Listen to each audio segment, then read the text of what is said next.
Jadi pemirsa, duduk masalahnya adalah 2023 lalu pemerintah sempat memberlakukan larangan dan pembatasan atau yang biasa kita sebut dengan lartas barang impor. Dinyatakan pemerintah tujuannya adalah untuk melindungi keamanan nasional dan kepentingan umum dalam berbagai bidang termasuk salah satunya adalah hak kekayaan intelektual. Tapi ternyata setelah diimplementasikan muncul sejumlah masalah. Salah satunya tertahannya ribuan kontainer di pelabuhan. Lalu saat ini sebenarnya bagaimana kebijakan impor di Indonesia? Apakah berpihak kepada pengusaha atau berpihak kepada siapa? Nah, kita lihat pemirsa, ini adalah Permendak nomor 8 tahun 2024. Ini adalah yang terakhir dikeluarkan, ini adalah yang paling baru tentang larangan pembatasan impor. Nah, ini menceritakan tentang hal-hal yang perlu untuk mengatasi persoalan pengetatan impor yang sudah berlaku sejak 2023 kemarin. Dan kemudian juga ada penambahan persyaratan perizinan impor berupa peraturan teknis atau pertek. Nah, ini kemudian mengapa ini dikeluarkan? Karena terjadi masalah sebelumnya. Apa masalahnya kita lihat? Ada penumpukan kontainer yang ditemukan di beberapa pelabuhan. Tapi yang terlapor saat ini ada 2 pelabuhan. Di Pelabuhan Tanjung Priok dan juga ada di Pelabuhan Tanjung Perak. Angkanya banyak pemirsa. Kalau kita lihat di Tanjung Priok saja ada 17.304 kontainer tertahan. Dan juga di Pelabuhan Tanjung Perak ada 9.111 kontainer yang tertahan.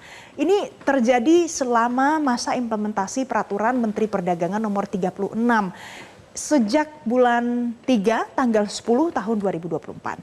Nah, apa penyebabnya? Mengapa bisa kontainer ini menumpuk? Ternyata kontainer ini menumpuk ada beberapa alasan. Jadi yang pertama karena belum ada persetujuan impor atau PI. Yang kedua adalah perteknya juga belum keluar untuk sejumlah komoditas. Karena ini sebelumnya diatur di dalam Permendak yang pada akhirnya direvisi melalui Permendak nomor 8 tahun 2024. Untuk komoditi apa? Ternyata ada besi, baja, tekstil dan produk tekstil atau biasa kita kenal dengan TPT, produk kimia juga dan beberapa produk elektronik dan ada beberapa komoditas lainnya. Ini kemudian memicu munculnya Permendak baru yang isinya adalah relaksasi izin impor. Relaksasi izin impor ini kita lihat pemirsa ada beberapa persyaratan. Ini untuk obat tradisional jadi ada 7 golongan yang dilakukan relaksasi untuk izin impor. Kita lihat untuk obat tradisional, suplemen kesehatan, kosmetik dan perbekalan rumah tangga, tas dan katup. Jadi ini diatur kembali lagi ke Permendak nomor 25 tahun 2022. Bagaimana aturannya? Jadi hanya membutuhkan laporan surveyor saja atau LS tanpa harus ada persetujuan impor atau PI.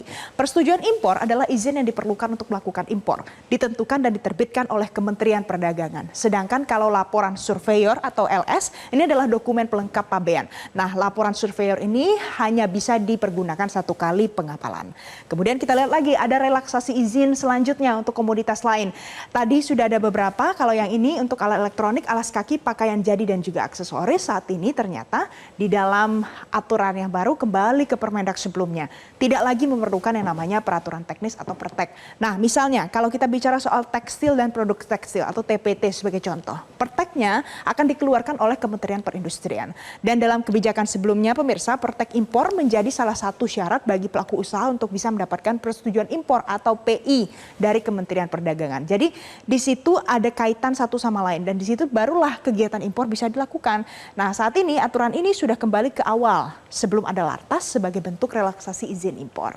Apa yang disampaikan Sri Mulyani terkait dengan perubahan aturan ini? Kita baca. Ini disampaikan Menteri Keuangan tanggal 18 Mei 2024 kemarin. Ia mengatakan begini, ada beberapa hal yang perlu untuk kita waspadai. Jangan sampai nantinya dibayangkan langsung keluar semuanya. Ini terkait dengan kontainer yang tertahan. Karena ini juga tetap ada keseimbangan menjaga industri dalam negeri. Namun pada saat yang sama memperlancar seluruh proses arus barang. Kelompok barang yang bukan untuk didagangkan atau personal uses akan dikeluarkan dari pengaturan peraturan Mendak ini.